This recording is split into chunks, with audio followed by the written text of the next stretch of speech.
자, 오늘 본문의 말씀은 하나님의 선지자를 선대했던 수넴 여인, 그러니까 수넴이라고 하는 동네에 살고 있는 한 여인에게 하나님께서 은혜를 베푸십니다.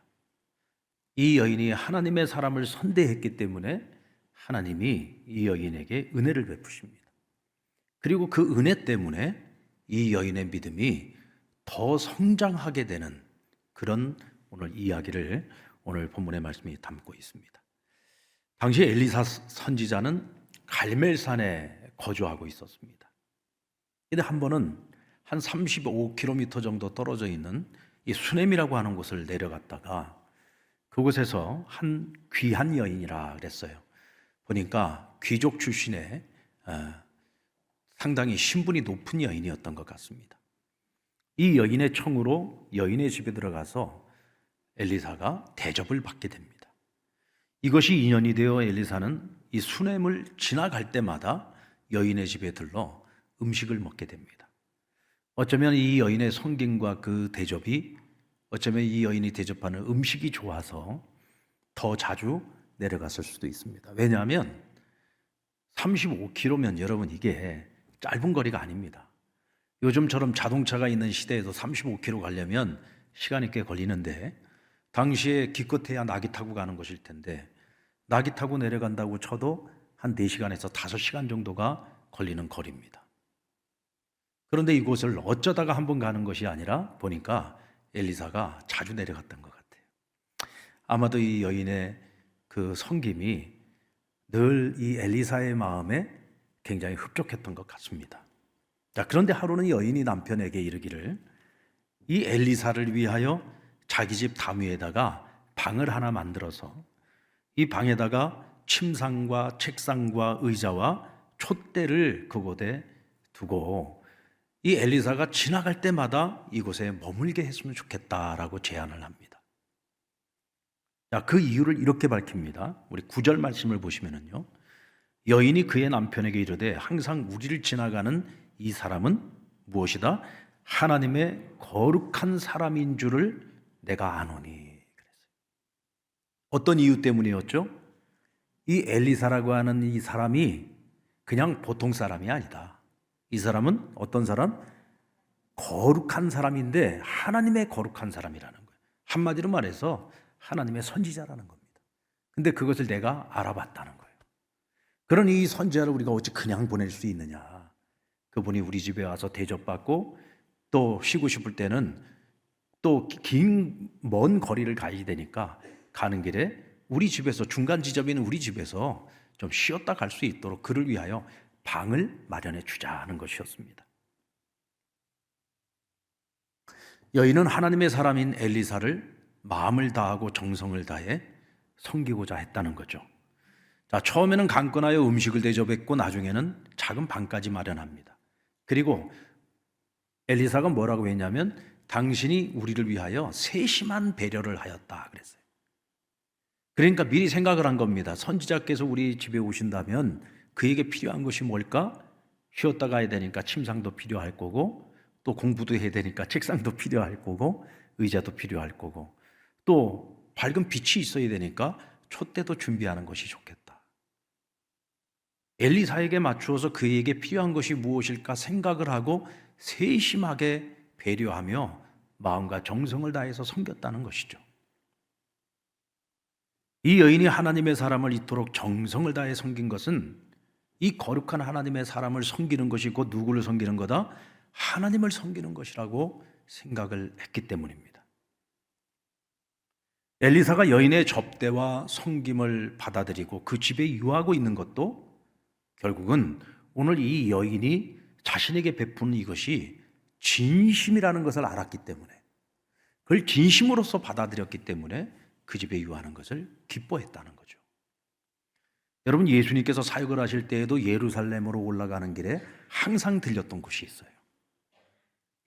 예루살렘으로 올라가는 길에 보면은 베단이라는 마을이 있는데 이 베다니에 갈 때마다 항상 예수님은 두 집을 들리십니다. 어떤 때는 베다니 나병 환자였던 시몬의 집, 과거에 나병 환자였다가 예수님을 만나서 깨끗이 치유를 받았던 시몬이라는 사람이 있었던 것 같아요.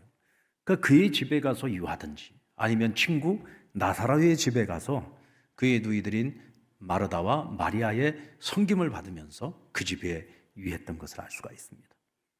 그러니까 예수님께서 예루살렘으로 올라가실 때는 당연히 그 집에 간다, 당연히 그곳에 가서 머문다라고 하는 것을 제자들이 이미 다 알고 있을 정도로 항상 예수님의 예루살렘에 가는 루틴은 늘 베다니에 들려 그 두 집에 들리시는 거였습니다.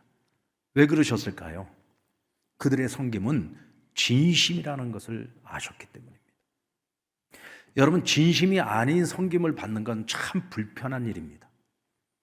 아무리 좋은 것으로 대접을 하고 아무리 좋은 것으로 섬긴다고 해도 그것이 정말 진심 어린 마음으로 섬기는 것이 아닐 때에는 그 섬김을 받는 자리가 그렇게 불편할 수가 없어요. 예수님은 그걸 기가 막히게 아시지 않겠습니까? 오늘 엘리사도 하나님의 선지자였는데 그 진심을 모르겠습니까? 그 진심을 알기 때문에 그들의 집을 늘 방문하는 것을 기뻐하시고 또 그들의 섬김을 기쁘게 받아주셨다는 거죠. 여러분, 진심은 통하는 것입니다. 아멘입니까? 우리가 하나님과의 관계 속에서 하나님 앞에서도 우리가 진심을 다해야 하듯이 사람과 사람 사이에서도 진심을 다하는 것이 참 중요합니다. 자, 우리 한번 옆에 분을 보시면서 진심을 다하겠습니다. 그렇게 그냥 뭐 대충 이렇게 하지 마시고 정말로 내가 우리 같은 신앙 공동체 안에서 우리 신앙의 동료로서 우리 같은 찬양대원으로서 또 우리가 같이 부서를 섬길 때에도 또 찬양팀을 섬길 때에도 우리가 서로가 사실 그렇잖아요. 찬양팀에서도 파트에서 한두 사람만 빠져도 소리가 확 죽잖아요. 만약에 우리 여기 지금 이 섹션들이 있는데 우리 이 세션들 중에서 누구 한 사람이라도 빠져봐요. 오늘 만약에 건반이 빠졌다고 생각해봐요. 오늘 만약에 이 퍼스트 기타가 빠졌다고 생각해봐요. 갑자기 소리가 확 죽어버린 거예요. 우리는 서로가 서로를 받쳐주는 존재거든요. 서로가 서로를 인정해주고 당신이 없으면 안 됩니다. 당신 때문에 우리는 더 멋져지고 더 아름답고 더 훌륭해집니다. 이런 마음을 가지고 우리가 서로를 진심을 다해서 섬기는 것이 참으로 중요하다. 제가 정말 오래전 교육 전도사 시절에 저는 원래 가락동교회라는 교회에서 굉장히 오래 있었어요. 그 교회에서 교육 전도사도 하고 전임 전도사도 했는데 한 교회에 너무 오래 있다 보니까 한 번쯤은 어디 좀 다른 교회 가서 한번 섬겨보고 싶더라고요. 그래서 1년 동안을 제가 군포라고 하는 곳에 군포교회라고 있는데 그 군포교회에 가서 제가 1년을 교육전도사를 했어요. 그 1년 하고 난 다음에 그 교회에서 원래는 청대부 맡기로 하고 더 있으려고 했는데 제가 원래 섬겼던 그 가락동 교회 담임 목사님이 다시 좀 오라 그래가지고 그 교회를 다시 가려면 1년만 있다가 가게 됐죠. 1년을 섬기는 동안 사실은 굉장히 거리가 멀었어요. 저희 집에서 이 군포교회까지 가려면 1시간 반이 걸렸습니다. 그것도 일부 예배부터 드려야지 되니까 얼마나 일찍 가야지 됩니까? 그런데 그때 당시에 그 군포교회에 같이 섬겼던 전사님들이 전부 1시간에서 1시간 반, 어떤 분은 2시간 걸려서 와야 돼요. 다 멀리서. 왜냐하면 여기는 경기도고 우린 다들 서울에 있으니까 서울에서 경기도까지 그렇게 뭐 차를 2번, 3번 갈아타고 그렇게 가서 사역을 했습니다. 그리고 예배를 저녁 예배를 드리니까 이제 오전 사역이 끝나고 나면 저녁 예배 때까지 어디 쉴 곳이 없는 거예요. 부목사님들은 집에 가서 잠깐 쉬다가 오면 되는데 이 전도사들은 뭐 특별히 자기 자리가 있는 것도 아니고 그러니까 그냥 어디 구석진 방에 그냥 같이 맨날 같이 모여가지고 거기서 그냥 시간 때우다가 이제 저녁에 예배를 드리고 그러는데 너무 불편하고 힘들었습니다.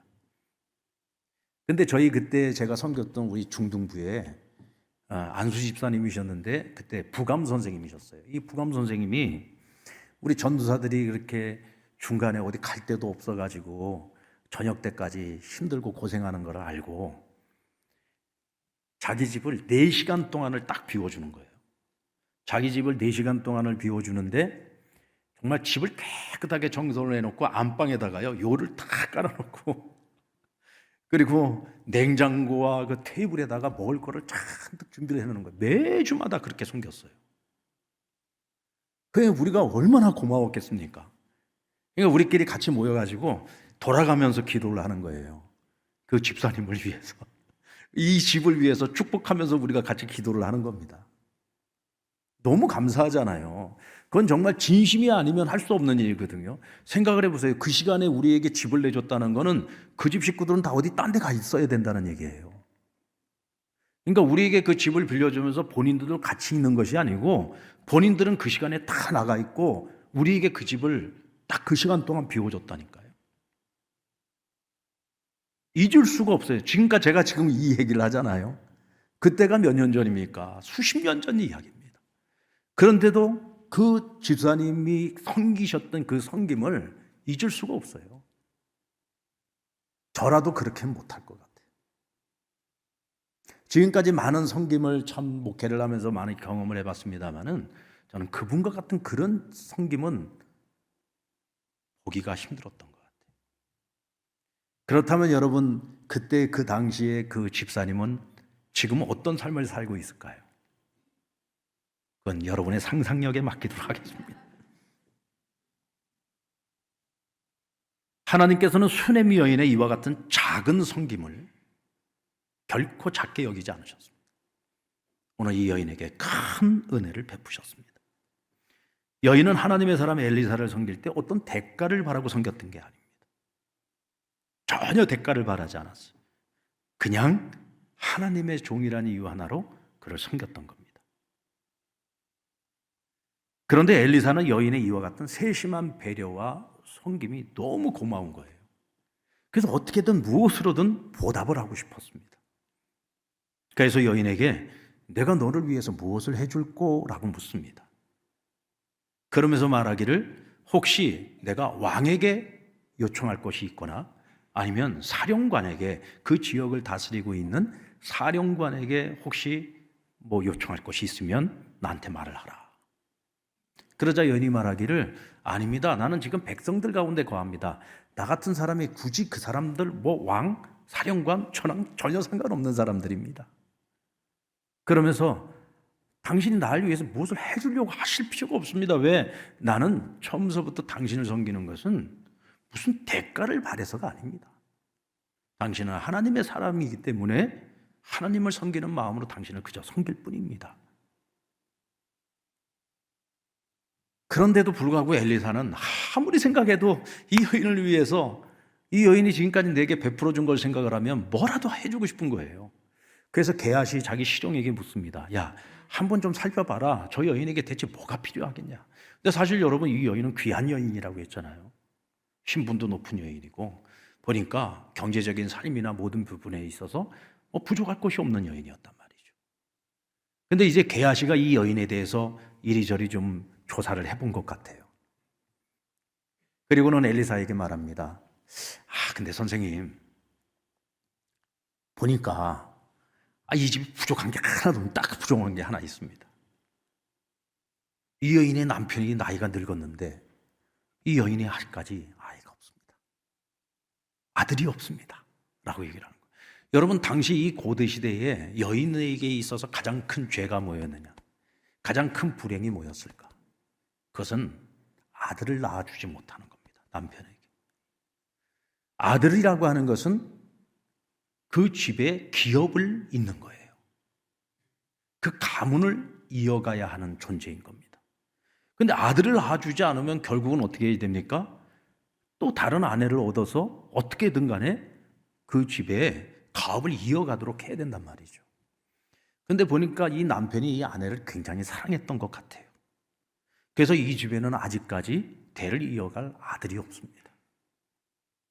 그 얘기를 듣고는 엘리사가 여인을 다시 부르라고 합니다. 그리고 여인에게 말하기를 내년 이맘때쯤 되면 내가 아들을 낳을 것이다. 할렐루야. 아들을 낳을 것이다. 하나님께서 이 여인의 그 작은 섬김을 보시고 이 여인에게 정말 인력으로는 인간적인 방법으로는 해결할 수 없는 문제를 해결해 주신 거죠. 어떻게 보면 이 여인에게 가장 소중한 것을 약속해 주신 겁니다. 가장 큰 은혜를 약속해 주신 것이죠. 할렐루야. 오늘 이 여인은 대가를 바라지 않고 그냥 순수한 마음으로 섬겼을 뿐인데 하나님께서 이 여인에게 최고의 선물을 약속해 주신 거죠. 여러분, 대가를 바라고 섬기는 것은요, 뇌물입니다. 그렇죠? 내가 이것을 이렇게 섬김으로써 이 사람이 나에게 어떤 무엇인가를 해줄 것을 기대하면서 하는 그것은 뇌물인 거예요. 순수한 마음으로 섬길 때 그것이 진정한 섬김이 될 수 있습니다. 제가 예전에 기도원에서 사역할 때 한 번은 그런 일이 있었어요. 그 강북 지역의 어느 교회에 섬기시는 분인데 두 분이 친구분이야. 아주 절친한 친구 여집사들 두 사람이 한 번은 그때가 무슨 날이었어요. 그래가지고 저한테 찾아왔는데 두 분이 넥타이를 각각 하나씩 사갖고 온 거예요. 근데 보니까 같은 백화점에 같이 가서 둘이 넥타이를 하나씩을 사서 저한테 갖고 온 거예요. 자, 그러면 저는 그 선물을 받으면서 고민이 될까요, 안 될까요? 저는 무슨 고민을 해야 될까요? 다음번 집회 때 내가 어느 넥타이를 먼저 하고 나가야 되느냐? 그렇지 않겠습니까? 이왕이면 한 사람은 넥타이를 하고 한 사람은 뭐 넥타이 핀을 하든지, 아니면 한 사람은 넥타이를 하고 한 사람은 뭐 양말을 선물하든지, 이제 좀 종류를 좀 달리하면 좋은데 둘 다 똑같이 넥타이를 골랐는데 아마도 그러지 않았겠어요? 야, 나는 요 색깔이 더 괜찮은 것 같은데, 나는 이 색깔이 더 괜찮은 것 같아. 목사님은 어느 색깔을 더 좋아할까? 이창경 목사가 어느 색깔을 더 좋아하는지, 어느 넥타이를 먼저 하고 나올지 우리 한번 내기할까? 뭐 이랬을 수도 있지 않겠습니까? 이게 고민이 되는 거예요. 그래서 내가 그 다음날 집회 때는 둘 다 안 하고 나갔어요. 왜냐하면 고민할 시간이 필요했기 때문에. 그러다가 어쩔 수 없이 둘 중에 하나를 선택을 해서 메고 나갔는데 그날 또 두 분이 와 계시더라고요. 근데 저를 딱 보는 순간에 한 사람은 환히 웃는 얼굴인데 다른 한 사람은 안 웃더라고요.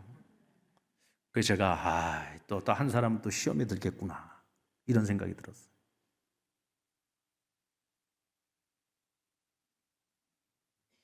여러분, 이건 어떻게 보면 이제 뭐 해프닝 같은 일이겠지만은 내가 누군가를 섬긴다고 했을 땐 내가 섬겼으면 그것으로 끝인 거예요. 만약에 내가 넥타이를 선물했는데 내가 그 넥타이를 내가 넥타이가 많으니까 넥타이가 없는 누구 다른 분이 있어서 내가 그분에게 선물을 했다? 그래도 거기에 대해서 할 말이 없는 거예요. 왜? 나는 섬겼으면 끝나는 겁니다. 섬기고 난 다음에 그것으로부터 뭔가 내가 보상을 바라고 대가를 바란다면 그건 선물이 아닌 거고 그건 뇌물이 돼버리는 거죠. 우리가 하나님을 섬길 때에 이런 순수한 마음, 사람을 섬길 때도 역시 마찬가지로 순수한 마음으로 섬기는 것, 그와 같은 섬김이 하나님께 뭐예요? 하나님께 감동을 드리고 그 하나님의 감동은 우리가 상상하지 못할 하나님의 큰 은혜로 우리에게 주어진다는 사실을 믿으시기 바랍니다. 그것도 여러분 너무 대가를 바라시면 안 돼요. 내가 하나님 나라를 위해서 교회를 위해서 내가 어떤 일을 섬겼기 때문에 뭔가 하나님께서 나에게 그로 말미암아 나를 복 주시지 않겠는가? 이것도 뭐예요? 대가를 바라는 거잖아요. 우리가 하나님을 섬기는 것은 그 이유가 무엇이어야 됩니까? 이미 내가 받은 은혜 때문에 하나님 앞에 감사함으로 섬기는 거여야지 되는 거죠. 내가 이렇게 섬기면 하나님 나에게 이만큼 대가를 주시겠지? 여러분, 그거는요 우리 기독교 신앙이 아닙니다. 우리가 하나님 앞에 헌금 생활을 하든 아니면 교회의 어떤 모습으로 내가 섬기든 그것은 받은 것에 대한 감사로 섬기는 것이지 받을 것을 생각하면서 섬기는 것이 아니라는 거예요. 오늘 이 여인의 섬김이 아름다운 모습은 바로 그겁니다. 대가를 받지 않죠. 순수한 마음으로 그저 하나님의 사람이니까 그를 섬기는 것이 기뻐서 섬긴 것이다. 그런데 하나님은 바라지도 않은 아들을 그에게 선물로 허락해 주신 겁니다. 그런데 문제는 아들을 약속받았을 때 이 여인의 반응이 어떠했냐는 거예요. 오늘 이것이 사실은 가장 핵심 포인트입니다. 16절 말씀에 보면 여인이 엘리사에게 내 주 하나님의 사람이여 당신의 계집종을 속이지 마옵소서 그랬어요. 어떻게 하지 말라고요? 속이지 말라. 그러니까 엘리사가 해주는 그 약속의 말씀을 지금 믿는 거예요? 믿지 못하는 거예요? 믿지 못하는 거예요. 왜? 인간적으로 생각해 볼 때 나는 지금까지 수태를 못하는 여인이었어요. 잉태를 못하는 여인이었어요. 게다가 남편이 이미 너무 늙었어요. 지금 현재 내가 아이를 가질 수 있는 가능성은 제로예요. 불가능한 일이라는 것입니다. 그런데 불가능한 우리의 오랫동안 해결하지 못했던 이 문제를 당신이 너무 쉽게, 그것도 내년에 아예 그냥 날짜까지 딱 못 봐가지고 내년 이맘때쯤에 내가 아들을 안을 것이다 이렇게 이야기를 했단 말이죠. 말도 안 되는 얘기로 들리는 겁니다. 여러분, 사라가 나이 89세에 천사가 찾아와가지고 99세의 아브라함에게 내년 이맘때쯤에 내가 반드시 돌아올 것인데 그때에 사라가 아이가 있을 것이다, 아들이 있을 것이다 이러고 얘기를 했어요. 그러니까 장막 뒤에서 사라가 그 얘기를 듣고 어떻게 했습니까? 웃었다 그랬어요. 웃었다. 그러니까 천사가 야 사라 네가 웃었어? 웃어? 하나님이 하신 말씀인데 이걸 듣고 웃어? 사람에게는 불가능한 일이지만 우리 하나님에게는 능치 못함이 없으시다. 하나님은 전능하시다는 거죠. 그러나 여러분, 그 전능하신 하나님에 대한 믿음을 가지고 있지 못할 때에는 웃을 수밖에 없는 거예요. 오늘 이 여인의 반응처럼 선지자요, 내가 언제 아들을 달라고 했습니까? 왜 저를 속이십니까? 왜 그런 말도 안 되는 소리를 하십니까? 지금 그 얘기예요. 믿지 못한 거죠. 여러분, 이것이 바로 믿음의 차이라는 겁니다. 아직까지 이 여인의 믿음이라는 것은 전능하신 하나님 절대 믿음은 아직 가지고 있지 못했다는 거죠. 우리 이렇게 생각할 수 있어요. 하나님의 선지자 알아보고 그렇게 잘 섬겼던 이 여자가 왜 하나님의 약속에 대해서는 믿지 못하는 걸까? 여러분, 불가능한 것을 가능성으로 하나님께서 약속해 주신 그 약속을 믿는 것과 자기 의지를 가지고 선지자를 섬긴 것은 또 다른 문제인 거죠. 그렇지 않습니까? 우리가 섬기는 은사를 가지고 열심히 섬긴다고 해서 그 사람이 다 큰 믿음을 가지고 있느냐? 그거는 또 다른 문제인 겁니다. 자, 그럼에도 불구하고 하나님께서는 이 여인에게 한 약속대로 아들을 주셨어요? 안 주셨어요? 아들을 주셨습니다. 저는 이것이 은혜라고 말씀을 드리고 싶습니다. 이게 은혜입니다. 여러분, 우리가 정말 믿음이 커서 하나님이 우리에게 약속하신 것들을 이루어 주시는 겁니까? 오늘 우리 가운데 그럴 만한 믿음 가진 사람이 몇 안 됩니다. 어쩌면 오늘 이 자리에 한 사람도 없을 수도 있습니다. 우리의 믿음이라고 하는 것은 우리의 이성의 한계보다 조금 열려 있을런지는 몰라도 오늘 내게 있어서 절대로 일어날 수 없는 불가능한 일이 오늘 당장에 가능하다고 이야기할 때 우리는 그것을 100% 받아들이는 것이 쉽지 않아요. 그럼에도 불구하고 하나님께서는 오늘 이 여인에게 약속한 대로 내년 이맘때 아들을 안게 해주셨습니다. 이것이 하나님의 은혜입니다. 결국 여러분, 믿음이라고 하는 것은요, 하나님이 주시는 선물입니다. 결국 믿음은 하나님이 주시는 선물이에요. 아직까지 이 여인이 그 큰 믿음을 선물로 받지 못했을 뿐이지 하나님께서는 언젠가는 이 여인이 나를 향한 절대 믿음을 갖게 될 것을 믿고 이 여인에게 미리 은혜를 베풀어 주신 것입니다. 그리고 이 은혜는 나중에 이 여인으로 하여금 정말 누구도 상상할 수 없는 큰 믿음, 절대 믿음에 이르게 만들어 주십니다. 은혜를 입은 사람의 믿음은 절대 믿음의 사람으로 성장을 하게 된다는 거죠. 자, 오늘 본문을 넘어서서 사실은 오늘 37절까지 읽어야 되는데 이 본문 내용이 좀 너무 길어가지고 제가 17절부터 37절까지는 읽질 않았어요. 자, 이 수넴 여인과 관련된 또 하나의 사건이 벌어지게 되는데 태어난 아이가 잘 자라던 어느 날 한참 추수 때입니다. 다들 일손이 바쁠 때에 이 아이가 아버지가 추수하고 있는 현장에 갔다가 갑자기 아이고 머리야, 아이고 머리야, 막 머리가 아파서 죽으려고 그래요. 아이고 머리야, 아이고 머리야. 그러다가 아이를 어머니한테 보내는데 이 아이가 어머니의 무릎에 앉아서 아이고 머리야, 아이고 머리야 그러다가 죽어버린 거예요. 이 여인은 엘리사에게 하나님께 뭐 아들 달라고 한 적 없어. 근데 이 여인의 섬김을 보고 하나님께서 엘리사를 통해 아들을 약속하셨고 아들을 선물로 주셨어요. 근데 이 아이가 지금 한참 자라고 있을 때 얼마나 늙음하게 얻은 이 아들이 이쁘고 사랑스러웠겠습니까? 근데 갑자기 엄마의 무릎에 앉아 있다가 죽어버린 거예요.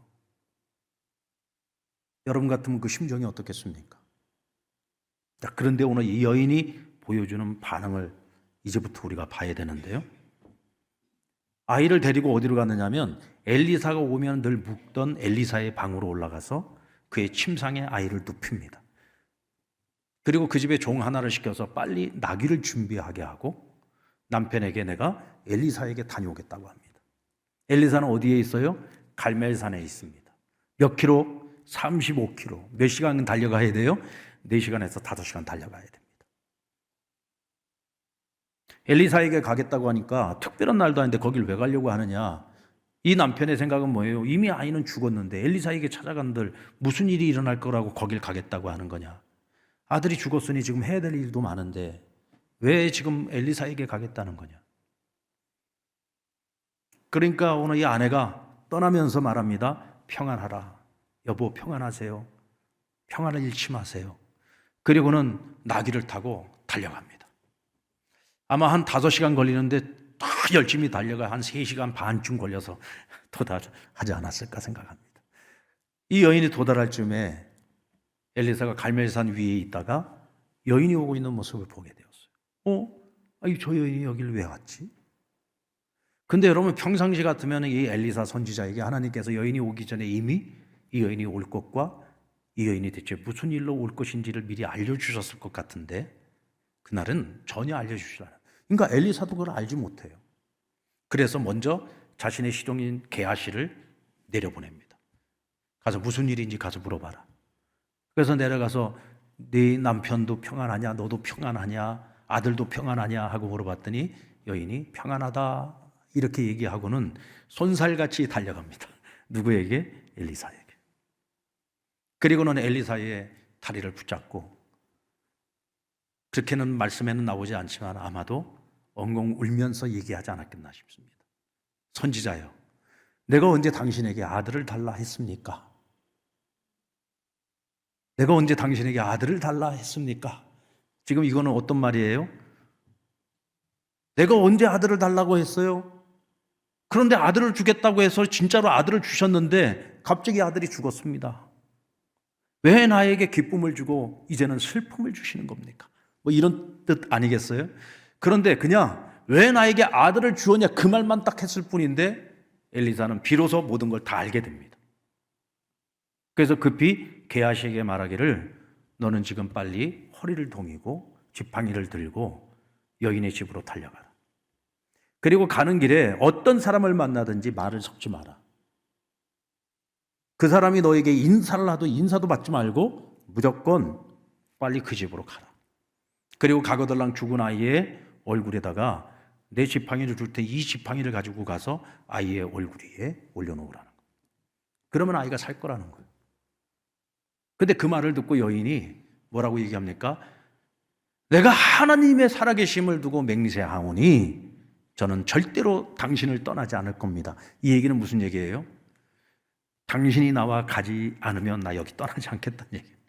그러니까 엘리사가 이 여인의 의지가 무엇인지를 알고 그 자리에서 일어나서 여인을 따라 여인의 집으로 갑니다.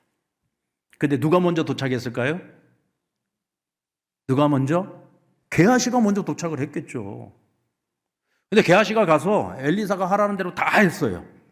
그리고는 가서 지팡이를 올려놨는데 살았을까요? 안 깨어났을까요? 네, 안 깨어나요.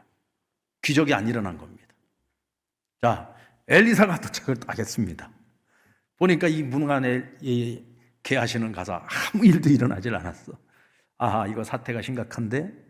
그리고는 엘리사가 들어갑니다. 이 아이와 단둘이 있었어요.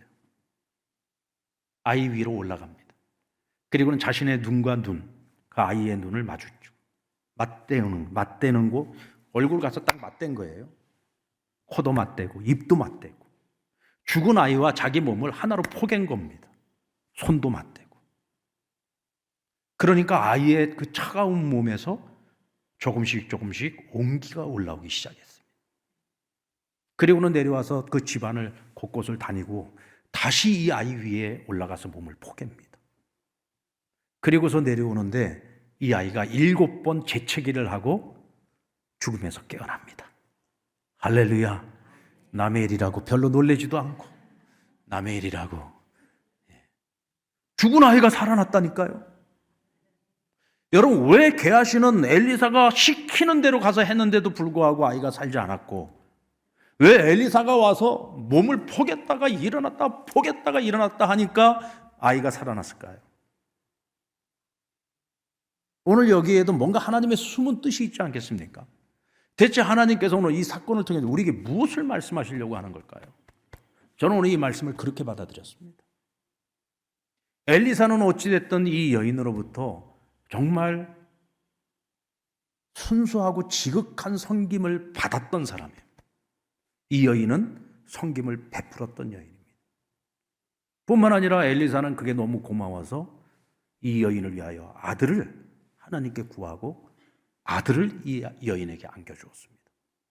지금 엘리사와 이 여인 사이에는요, 어떤 단어가 숨어 있느냐면 서로라고 하는 단어가 숨겨져 있습니다.